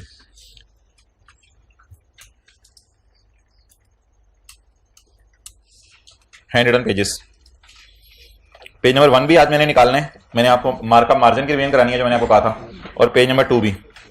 पेज नंबर 2 जरा निकाल लें, पेज नंबर 2। नेगेटिव गुडविल तो अभी तक नहीं आई ना किसी सवाल में, और इसको छोड़ें जरा। हैंड रिटन पेज नंबर 2 मिल गया। चलें जी, सेल ऑफ स्टॉक किताब के एंड पे है, सेल ऑफ स्टॉक। इसमें हम क्या रिवर्स किया करेंगे? प्रॉफिट रिवर्स किया करेंगे। अभी सेल किसकी थी? सब्सिडरी ने किसको की थी? पेरेंट को। तो बेचा किसने? असल में ना ग्रुप के एंगल से पहले मैं बात कर रहा हूं, ग्रुप में से किसने हिम्मत की चीजें बेचने की? पहले किसने बेची? सब्सिडरी ने। किसको? पेरेंट को। बेची सब्सिडरी ने, तो प्रॉफिट किसने बुक किया? प्रॉफिट उल्टाने की एंट्री अर्निंग क्रेडिट या earning debit? Profit on 2 units, 5 नहीं, profit on 2 units. SRE debit, stock credit. अगर बेचे पेरेंट, किसको? सब्सिडरी को, तो प्रॉफिट कौन बुक करेगा? पेरेंट। तो पेरेंट वाली सारी अर्निंग्स तो इधर पड़ी नहीं है, तो इसलिए फिर नहीं, पीआरई कोई चीज नहीं है, पीआरई तो हम अकाउंट ही नहीं खोलते ना कोई, सीआरई में पड़ा हुआ है पीआरई। तो सीआरई डेबिट, स्टॉक क्रेडिट। और ये अमाउंट क्या होगी? प्रॉफिट ऑन आंस, वो जो 2 यूनिट्स पड़े हुए उनका प्रॉफिट। अच्छा जी, hand written page 1।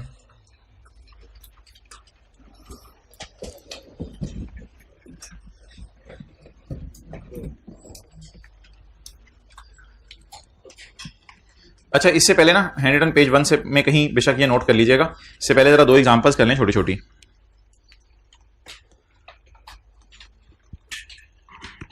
Goods are sold at 10% markup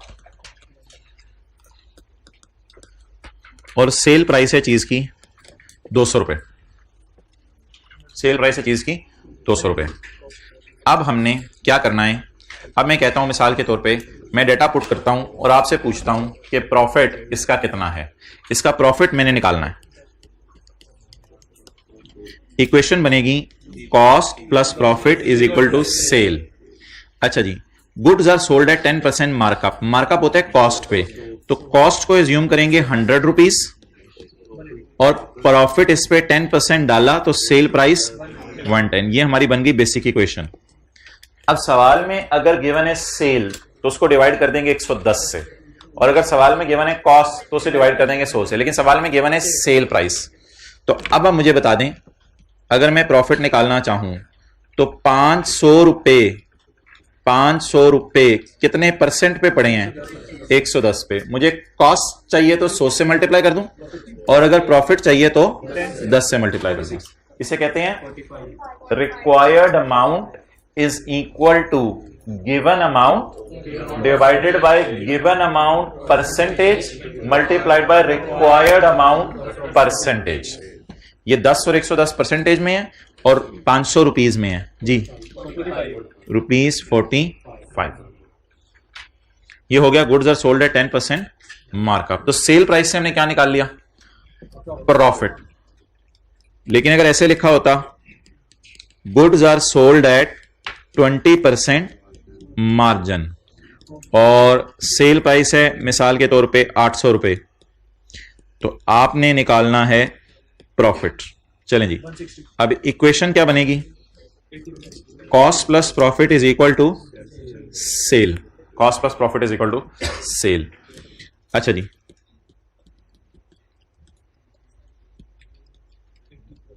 अब आप सेल को 100 लेंगे, सेल को 100 लेंगे तो मल्टीप्लाई करेंगे 20% से, तो प्रॉफिट 20, तो कॉस्ट बैलेंसिंग आएगी, बैलेंसिंग 80। अब आप निकालना आपने क्या है, profit. What is given amount, cell.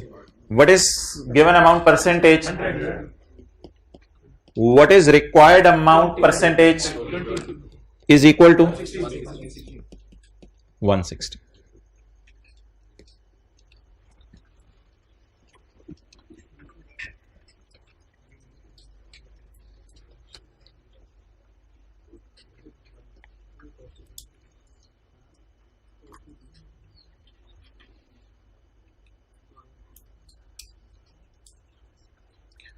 Okay, handwritten page 1 अभी रहने दें, उसमें मार्कअप मार्जिन अगर मिसिंग हो वो मैंने निकालना सिखाया हुआ है, परसेंटेज अगर कभी मिसिंग हो वो देख लेंगे किसी दिन। चलें जी, आ जाएं।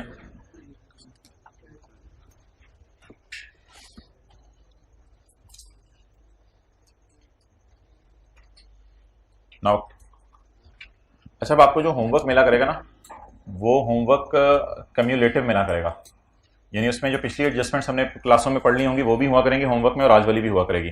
तो होमवर्क दिन ब दिन जो है वो पिछली एडजस्टमेंट्स को अपने साथ कैरी ऑन करके बना करेगा। ओके, चलें जी, सवाल में आ जाएं वापस।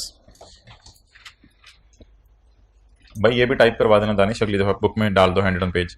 अच्छा, किधर है 620।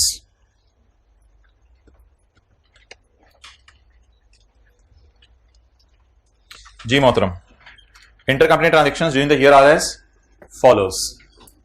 यार ये नीचे ना देखें, ये जरा देखें, sale included in buyer stock, ये क्या चीजें हैं? अगर मैं क्वांटिटीज की बात करूं, अगर मैं क्वांटिटीज से खेलूं, sale included in buyer stock, ठीक है, ये अनसोल्ड होगा, एक्सेलेंट, ये अनसोल्ड होगा। सेल इंक्लूडेड इन बायर, ये जो बायर सेलर यूज हो रहे हैं ना, ये आउटसाइड वर्ल्ड वाला नहीं होगा, ये आपस की ट्रांजैक्शन होगी। तो sold is 5, included in buyer stock is 2। मसला is of not of sold, इस सोल्ड को हम इग्नोर किया करेंगे पेपर में। मसला इज ऑफ अनसोल्ड, बल्कि अनसोल्ड का भी मसला नहीं है, अनसोल्ड का प्रॉफिट निकालना है। अनसोल्ड का क्या निकालना है? प्रॉफिट निकालना है। चलें जी,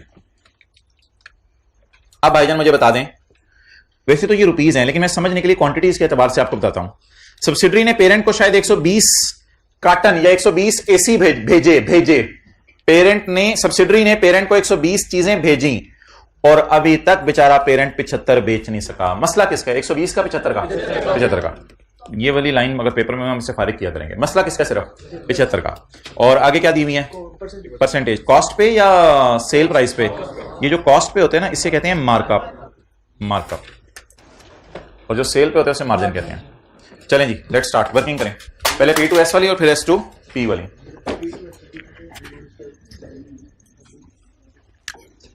अच्छा, मैं डेटे को ना आपके सामने जरा फैला के लिखूंगा ताकि आपको सारी चीजें क्लियर हो जाएं, जो लेनी है और जो इग्नोर करनी है। Working number 10, parent to subsidiary, और working number 11, subsidiary to parent. हो सकता है आने वाले दिनों में मैं आपको यहां तक इजाजत दे दूं कि पेपर में वर्किंग 8 नहीं करनी, पेपर में वर्किंग 9 नहीं करनी, बल्कि अगर आपका इंपेयरमेंट लॉस निकालने का दिल चाह रहा है तो इधर ही 35 - 15 करके 20 रुपए का लॉस निकाल लें। हो सकता है आने वाले दिनों में ये इजाजत मिल जाए, और हो सकता है आप उस इजाजत को अभी से अवेल करना शुरू कर दें। तो इसलिए ये वर्किंग कोई जरूरी नहीं है। अभी भी जो मैं वर्किंग कर रहा हूं वैसे टाइम वेस्टेज है, वो वर्किंग जरूरी नहीं है। अच्छा, ये जरा जहन में ऐसे लाएं कि पेरेंट ने ट्रक रवाना किया सब्सिडरी की तरफ, जिसमें उसने 300 एयर कंडीशनर डाल के भेजे। वैसे तो रुपीज है, लेकिन मैं ऐसे समझाने के लिए क्वांटिटी की बात करूं तो 300 रुपए की चीजें किसने किसको बेची? पेरेंट ने। सोल्ड, उसमें से आगे कितनी नहीं बिक सकी? 180। अनसोल्ड 180। मैंने सवाल के फेस पे ना सोल्ड लेके जाना है ना अनसोल्ड लेके जाना है। ये 300 रुपए वो जो 5 है ना डायग्राम में, उस टाइप की कोई चीज है, और ये जो 180 है वो जो 2 बचे हैं ना, उस टाइप की कोई चीज है। मुझे उनका क्या चाहिए? प्रॉफिट चाहिए। अच्छा, अब मैंने इक्वेशन लगानी है। इक्वेशन पहले मुझे लिखवा दें ताकि मैं यहां पे क्या, मैं कुछ जनरल एंट्री नहीं कर रहा, मैं से 3 लाइनें डाली हैं बस। अनसोल्ड का मैंने प्रॉफिट निकालना है। मुझे इक्वेशन बता दें, cost plus profit is equal to sale. 100 लूं इसको, हाँ इसका 20 है भाई, इसका 20 है। 100 प्लस 20 इज इक्वल टू 120। ये पेपर में मैंने नहीं लिखनी है, ऐसी जहन में सोच लिया करूंगा अनसोल्ड का प्रॉफिट। अब आप मुझे बताएं, ये दोनों फिगर्स मैंने कहीं यूज नहीं करनी सिवाय ये वाली फिगर निकालने में हेल्प आउट करेंगे ये। अच्छा जी, 180 अगर पड़ा हुआ है 120 पे, ये सेल प्राइस हुआ करेगी 180 अगर, क्योंकि सोल्ड है ना, तो सोल्ड चीजें सेल प्राइस पे पड़ी होती हैं। तो 180 divided by 120 multiplied by 20, this will be my profit on वो जो दो बची हुई चीजें ट्रक के नीचे पड़ी थी वो वाली 30। इस 30 की जर्नल एंट्री बता दें, किसने बेचा? पेरेंट ने। किसने, सबर अभी नोट, किसने बेचा? पेरेंट ने। किसने प्रॉफिट बुक किया? पेरेंट ने। पेरेंट के प्रॉफिट इधर पड़े हैं, तो भाई यही अकाउंट है हमारे सामने, तो सीआरई डेबिट। किसने खरीदा? किसके स्टॉक में पड़ा है? सब्सिडरी के, तो स्टॉक क्रेडिट। लेकिन स्टॉक क्रेडिट करते हुए ये सोचने की जरूरत नहीं है पेरेंट के सब्सिडरी का। स्टॉक क्रेडिट कितने से? 30 से। चलिए जी, वर्किंग 11 आप कर दें इसी तरह। ये दोनों फिगर्स मैंने क्रॉस की हैं और ये मैंने टिक की है। जी मोहतरम, ये मुझे पता था अभी कोई सवाल पूछेगा कि 180 सेल प्राइस पे क्यों है, इसकी इंशाल्लाह मैं बात कर लेता हूं। पहले मुझे इसी तरह आप ये वाली कैलकुलेशन कर दो, मैं बता देता हूं आपको 180 सेल प्राइस पे क्यों है।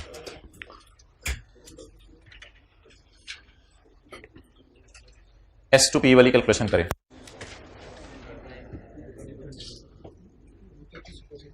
सादा सी कैलकुलेशन है जी।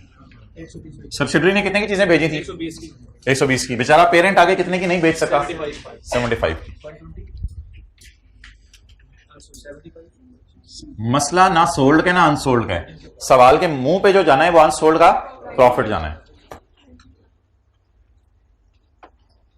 अनसोल्ड का प्रॉफिट। उसके लिए प्रॉफिट की इक्वेशन चाहिए। 100 प्लस 50 इज इक्वल टू 50 जी। अब आप मुझे बता दें कि अनसोल्ड कितना है।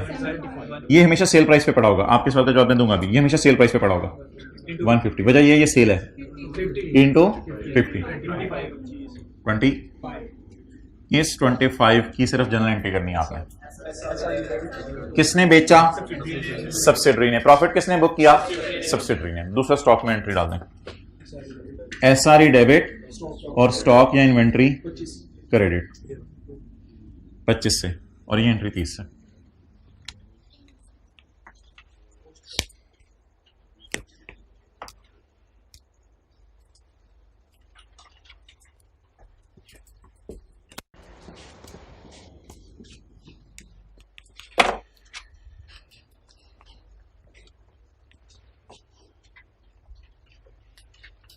अच्छा, अब एक साहब का ये सवाल है कि आपको कैसे पता चले ये 30 रुपए सेल प्राइस है। इसकी एक तो वजह ये सोल्ड की फिगर है, और दूसरी बात सोल्ड पड़ी चीजें सेल की हुई पड़ी ही सेल प्राइस पे होती हैं।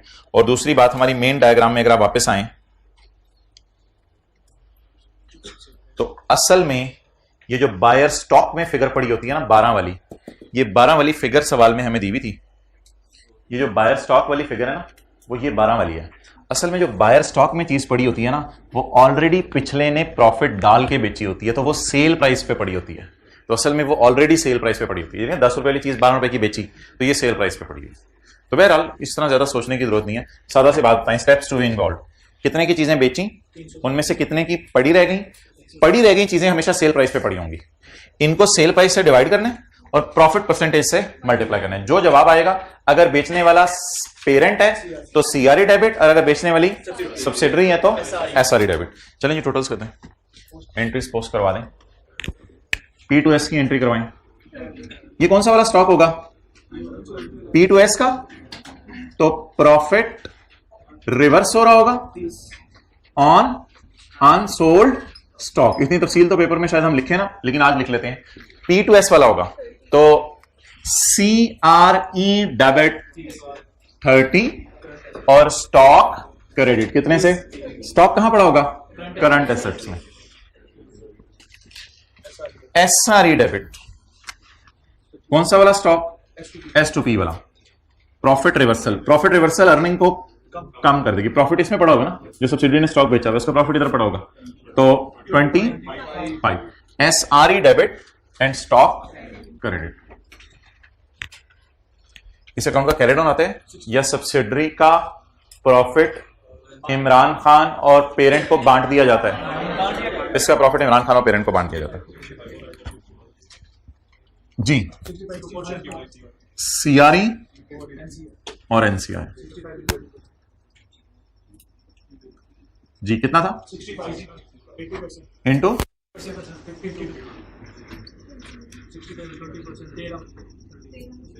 13। अब वो एक्शन ये इन दोनों को यहां ले जाए। मुबारक हो जी, आपके यहां सब्सिडरी की रिटेन अर्निंग आई है। ये जाके CRE को खुशखबरी सुनाएं और NCI को भी मुबारक हो जी, आपको भी, आपके यहां भी सब्सिडरी की रिटेन अर्निंग आई है। Try to be in class and I think you are in class. चलें जी, कैरी डाउन।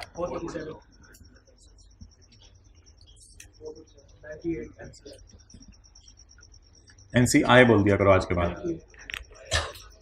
रिस्पेक्ट दिया करो इमरान खान को। NCI 16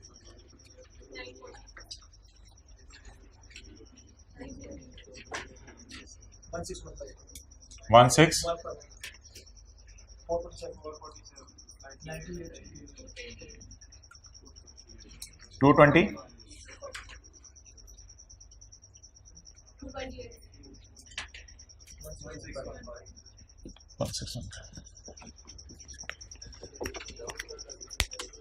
NCI अभी मैं थोड़ी देर में दिखाऊंगा कहां आएगा।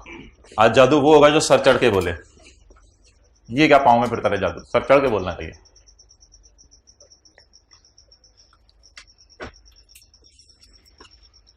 कमाल लोग हैं आप लोग आजकल, बिल्कुल टाइम भी ज़ाया नहीं करे अपना।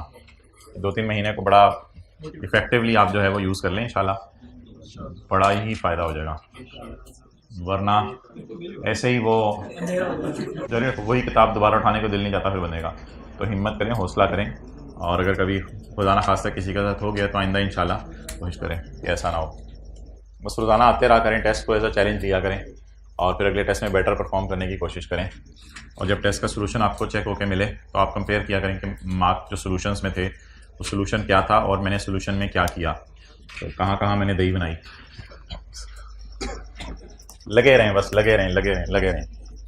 अच्छा, मैं वैसे आपको गप नहीं मार रहा, मैं सीरियसली बताऊं, हम पढ़े होते थे ना, पढ़ते पढ़ते अकाउंटिंग से बोर हो गए, चलो भी लॉ शुरू कर दो यार। पढ़ते पढ़ते लॉ से बोर हो गए, चलो भी BM शुरू कर दो। तो कई बोरियत दूर करने के असबाब होते हैं। पढ़ते पढ़ते कंसोलिडेशन से बोर हो गए, चलो जी IAS 38 शुरू कर दो। तो ये कई तरीके हैं, ये बोरियत दूर करने के ना तरीके अपने बदलें। जी मोहतरम, मोबाइल फ़ोन CA इंटर तक तो नहीं था, फिर शायद लकीली अनलकीली घर वालों ने ले दिया था। ओके, कंसोलिडेशन नहीं होगी मंडे के टेस्ट में। अच्छा, कंसोलिडेशन पिछले कौन सा स्टैंडर्ड था? IAS 12। IAS 12 में से भी कुछ हो सकता है। ओके, IAS 12 भी बल्कि ज़्यादा होगा। कंसोलिडेशन में से क्या सवाल आना है? कंसोलिडेशन नहीं होगा टेस्ट में। IFRS 8 है, तो ये बताओ ना, IFRS 8 होगा टेस्ट में आपके। ठीक है, IFRS 8 होगा इंशाल्लाह। IAS 12 में हल्का फुल्का आ गया तो ये ना कहना कि साथ IAS 38 भी आ, कुछ भी आ सकता है यार लेकिन मेन IFRS 8 होगा।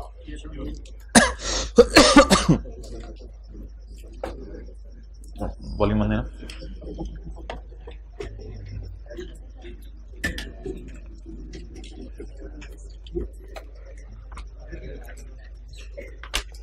जो होमवर्क वाला सवाल है उसमें देख लें, नजर कोई एडजस्टमेंट ऐसी नहीं तो नहीं। अगला सवाल होमवर्क वाला है।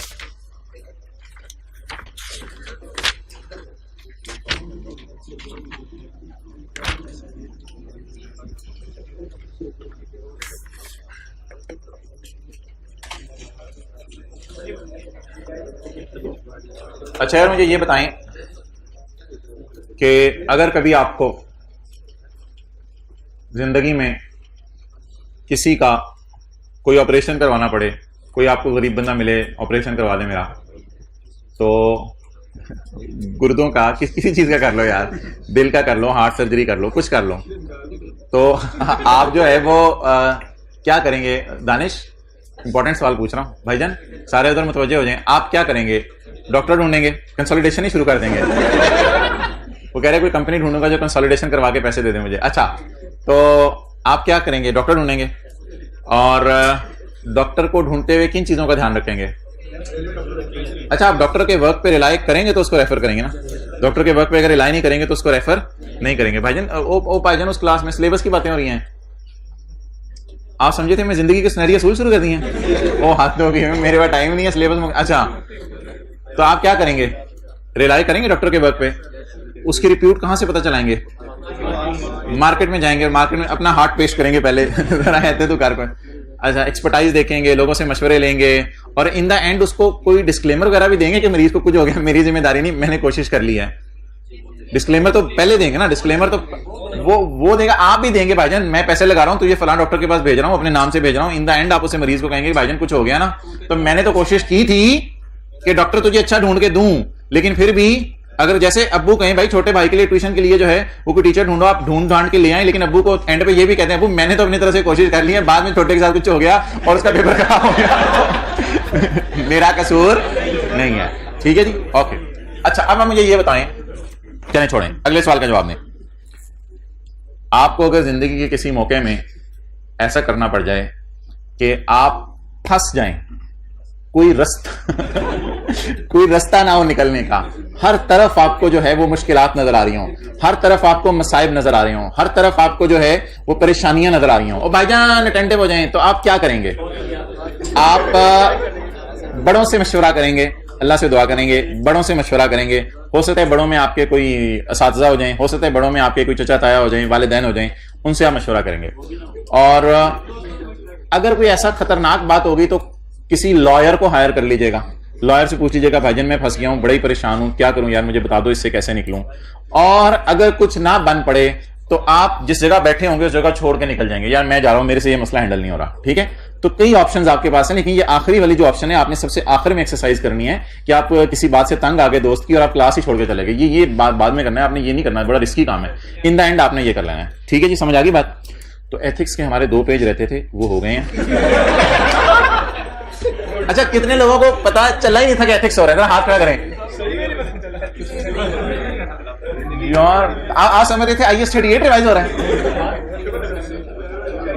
पढ़ लें, वो जो एक सफा रह गया हुआ एथिक्स का एथिक्स का एक सफा रह गया हुआ वो पढ़ लें। पेज नंबर कौन सा है?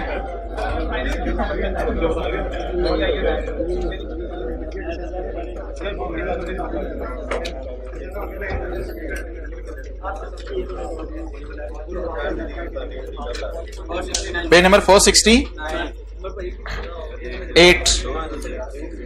भाई ये वाला रहता था, ऊपर वाला हो गया हुआ है, ये नीचे वाला रहता था। हाँ ठीक है, वॉल्यूम 1 तो मैंने कल कहा था लाने को। ये रहते हैं ना relying on the work of others, वो बता देना, relying on the work of others रहते हैं, इससे ऊपर वाली बात होगी भी थी।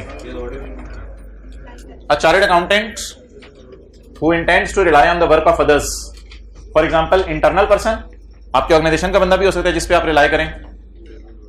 ये देख लो, A chartered accountant who intends to rely on the work of others, whether internal or, shall exercise professional judgment to determine what steps to take in order to fulfill his responsibility। जैसे किसी मरीज ने आपको कह दिया था doctor ढूंढो, factors to consider. अच्छा, आपको किस पे रिलाई करना पड़ेगा? सीए करने के बाद किसी लॉयर पे रिलाई करना पड़ेगा, किसी वैल्यूअर के काम पे रिलाई करना पड़ेगा, क्योंकि आगे 16 की फेयर वैल्यूज लगवानी है। तो factors to consider in determining whether reliance on other is reasonable include, आप मार्केट में जाएंगे उसकी क्या पता चलाएंगे? रेपुटेशन और एक्सपर्टाइज एंड रिसोर्सेज अवेलेबल, और उसके बंदे अवेलेबल हैं या नहीं। ये डॉक्टर साहब खुद ही टूर पकड़ के खड़े होते हैं या 2-4 बंदे साथ खड़े किए होते हैं।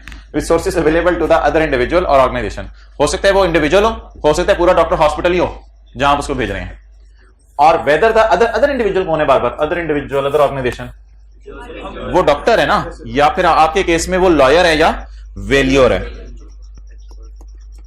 Lawyer valuer. Whether the lawyer is subject to applicable professional and ethical standards, ये लॉयर्स और डॉक्टर्स में हमारे प्रोफेशनल एथिकल स्टैंडर्ड्स लगते होंगे या उनके फील्ड के? उनके फील्ड के लगते होंगे। सच information might be gain from prior association, पहले अपना हार्ट सर्जरी करा के देख लें। प्रायर एसोसिएशन, सच और क्या मैं कहूं, सच इंफॉर्मेशन में भी गेन फ्रॉम प्रायर एसोसिएशन, या लॉयर से अपने घर का कोई पहले केस लड़वा लें प्रायर एसोसिएशन, और फ्रॉम कंसल्टिंग अदर्स, और फ्रॉम कंसल्टिंग अदर्स, या दूसरों से मशवरा ले लें कि भाईजान ये केस लड़ने गया था, खुद तो नहीं लड़ने लग गया था आपसे, consulting others about the other individual, और आपको पता है अदर्स से अदर्स के बारे में पता चल जाता है जिंदगी में। ये इसी तरह तो गहरी बात नहीं है, इसी तरह तो रिश्ते होते हैं। आप किसी को किसी का पता करने को कहते हैं, तो इसी तरह अदर से अदर का पता चल जाता है ना। ओके, मतलब ये है कि लॉयर के बारे में पता चलाना है तो आप किसी और से पता चलवा लो कि लॉयर ने आपका केस लड़ा था तो कैसे लड़ा था, आपसे तो नहीं लड़ने लग गया था। एड्रेसिंग इंफॉर्मेशन दैट इज और मे बी मिसलीडिंग, अगर इंफॉर्मेशन मिसलीडिंग है तो आपने क्या करना है, आपने क्या करना है। बॉस आपके सर पे खड़ा है डंडा पकड़ के, ऐसे कुर्सी पकड़ के, कोई एम्प्लॉय आए, जरा कोई एम्प्लॉय आए, जल्दी जल्दी जल्दी कोई एम्प्लॉय आए, कोई आ जाए यार, इसमें क्या, मैं आ जाता हूं साइड पे, शर्माते ही हो।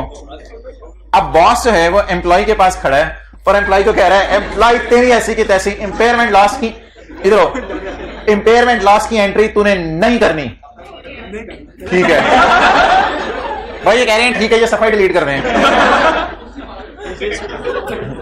अच्छा, आप दिल ही दिल में सोचो मैं आई कैब जाऊंगा, ये देखो ना, पढ़ो रेलेवेंट प्रोफेशनल बॉडी। आप आई कैब जाएं, पहले तो आई कैब जाके देखें, आई कैब को कहें यार ये वाला भी सी है, पता नहीं कैसा सी है, मेरे तो दिल में नहीं आ रहा भाई, ये भी सी है और ये भी सी है। तो आप ऐसी सूरत में रेलेवेंट प्रोफेशनल बॉडी, आप आई कैब जाके कहें कि भाईजान कैसे सी है आप लोगों ने रखे में, या फिर इंटरनल या एक्सटर्नल ऑडिटर से मशवरा कर लें कि मेरा बॉस मुझे ये कह रहा है, आपने नहीं जाना, मशवरा करना है, इंटरनल या एक्सटर्नल ऑडिटर से मशवरा कर लें। कोई लॉयर आए, लॉयर आए, उठे उठे उठे, लॉयर आए, उठो उठो उठो उठो, लॉयर के कान में कुछ कहो। अच्छा, लॉयर जो है, लॉयर आप अपना चेहरा दिखाएं, हाथ हिलाएं, ठीक है, इन्होंने क्या किया आपको क्या कहा, जल्दी था जल्दी था, अच्छा कुछ भी नहीं कहा, ठीक है। लॉयर ने इनको कहा कि ये बॉस ऐसे कर रहे हैं, बताओ कि कोर्ट में चला जाऊं मैं तो क्या हो सकता है, बॉस क्या कर सकते हैं मेरे साथ, ठीक है चलेंगे लॉयर। तीनों ने हेल्प नहीं की इसकी, ना आई कैब ने को मशवरा दिया एम्प्लॉय को, ना ऑडिटर ने को मशवरा दिया, ना लॉयर ने। Determining whether any requirement exist to communicate to third party और इंक्लूडिंग यूजर्स और रेगुलेटरी एंड ओवरसाइट अथॉरिटीज। अब चौथी ऑप्शन इसके पास ये है कि शिकायत लगा दे, चौथी ऑप्शन इसके पास क्या है, शिकायत लगा दे। शिकायत यूजर्स को लगाए, एससीसीपी को लगाए, जिसको भी लगाए, लेकिन उसमें कॉन्फिडेंशियलिटी वगैरह को देख के, थोड़ा पीछे होना, बस इतना सा। हाँ, if after exhausting all feasible options, और दीवाना बार घूमता रहा, लॉयर के पास भी गया, आई कैब के पास भी गया, इंटरनल एक्सटर्नल ऑडिटर के पास भी गया, सबके पास गया, और जाके थक हार के लेट गया, और चार्टर्ड अकाउंटेंट ने सोचा मैं कहां फंस गया हूं, मैंने तो समझा था मैट्रिक कर लो सारे मसले हल हो जाएंगे, ये तो सीए करके भी मसले हल नहीं हो रहे, तो मैं कहां फंस गया हूं। After exhausting all the options the CA determines that appropriate action has not been taken, appropriate काम ये लोग नहीं कर रहे, and there is reason to believe that information is still misleading information, कह रहे हैं, the accountant shall refuse। सामने खड़े हो, उधर बरमला कह दो मैं नहीं करूंगा, जान चली जाएगी मुझे, मैं नहीं करूंगा, जान चली क्या नहीं करूंगा, इंपेयरमेंट लॉस की एंट्री जो उसने कहा है कि छोड़ दो। अच्छा, तो refuse to be associated with information, सबसे पहले ये इनकार कर दे भाईजान मेरा इस इंफॉर्मेशन से कोई ताल्लुक नहीं है, मेरा इससे कोई ताल्लुक नहीं है। जैसे कई लोग अपने बच्चे से तंग आके कहते हैं मेरा इससे कोई ताल्लुक नहीं है, मैंने इसको आग किया, तो आप कहते भाईजान मेरा इस इंफॉर्मेशन से कोई ताल्लुक नहीं है। In such circumstances it might be appropriate, सवा पढ़ो, रेजिग्नेशन लेटर लिखो अपना, आई रिजाइन, इधर आ जाओ, इधर आ जाओ। अच्छा, ये ज्यूम करो कि बेगम का फोन आया हुआ है, 5 मरले का घर है, उसको 10 मरले में शिफ्ट करना है। ये ज्यूम करो बेगम का फोन आया हुआ है, 5 मरले का घर है, उसको 10 मरले में शिफ्ट करना है, और ये जंग आपके माइंड में चल रही है, और एम्प्लॉयर ने कहा हुआ है कि महीना आपकी तनख्वाह माशाल्लाह 10 लाख है। अब आप कोई फिक्रा बोलो आके, नहीं करना है, करना है, कर जरा, ये लो इधर सफा लाओ, सर ये मेरा रेजिग्नेशन लेटर है, बोलो।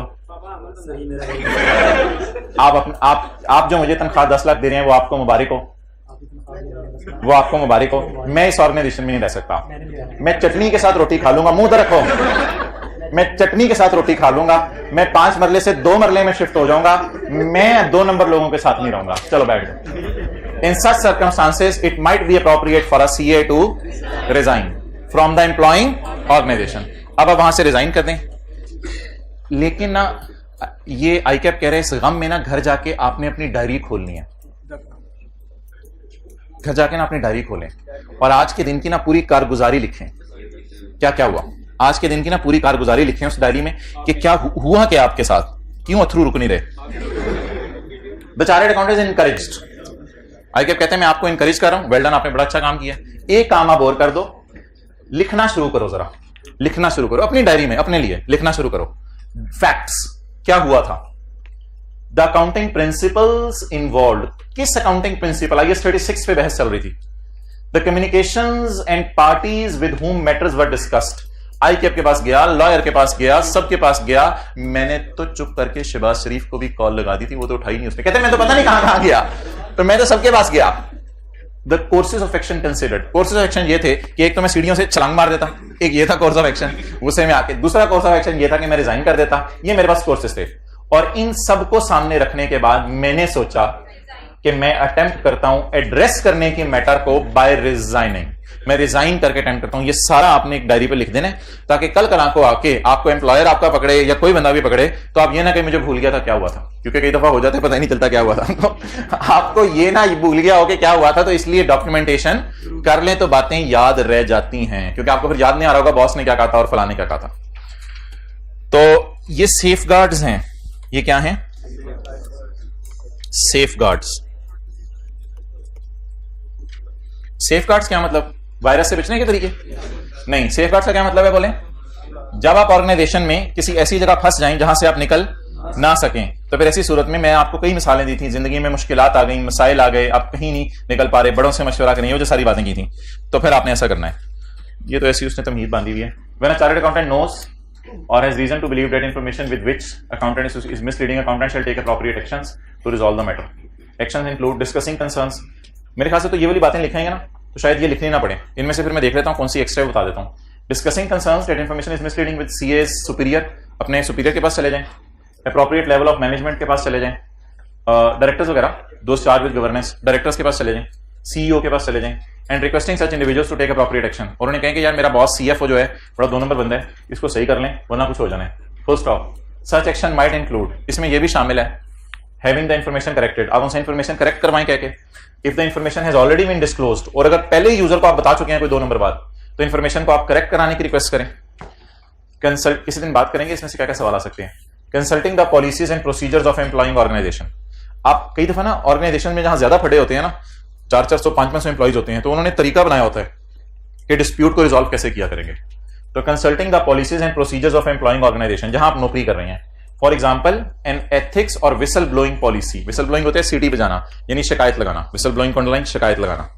तो आप ऑर्गेनाइजेशन में जाके शिकायत लगाने की पॉलिसीज देखें क्या है, regarding how to address such matters internally, और इंटरनली ही कोशिश करें एड्रेस करने की। ये सारा फोकस याद रखिएगा इंटरनल पे है, बड़ों के पास चले जाएं, डायरेक्टर्स के पास चले जाएं, इनके पास चले जाएं, पॉलिसीज देखें आपके ऑर्गेनाइजेशन इंटरनल के पास है। इन द एंड फिर अगर आप सोचें the CM might determine that employing organisation has not taken actions. अब आप तंग आ गए अपनी ऑर्गेनाइजेशन के पास, लोगों के पास जा जाके पता चला आपको डायरेक्टर भी मिले हुए हैं, सीईओ भी मिला हुआ है, सारे एक ही बरादरी के हैं, तो अब आप तंग आ गए हैं। अब आप क्या करें, the CM might determine that employing organisation has not taken appropriate actions if the accountant continues to have reason to believe that information is still misleading, the following further actions might be appropriate। तो following further actions कब लेंगे, पहले तो घर का मसला घर में हल करने की कोशिश करेंगे, ना हो सका तो फिर कोर्ट तक जाएंगे, तो फिर आप जो है वो कोर्ट में चले जाएं, आईके के पास चले जाएं, जिस मर्जी चले जाएं, जाके मसला हल करवाएं। ठीक है जी, ओवर करो।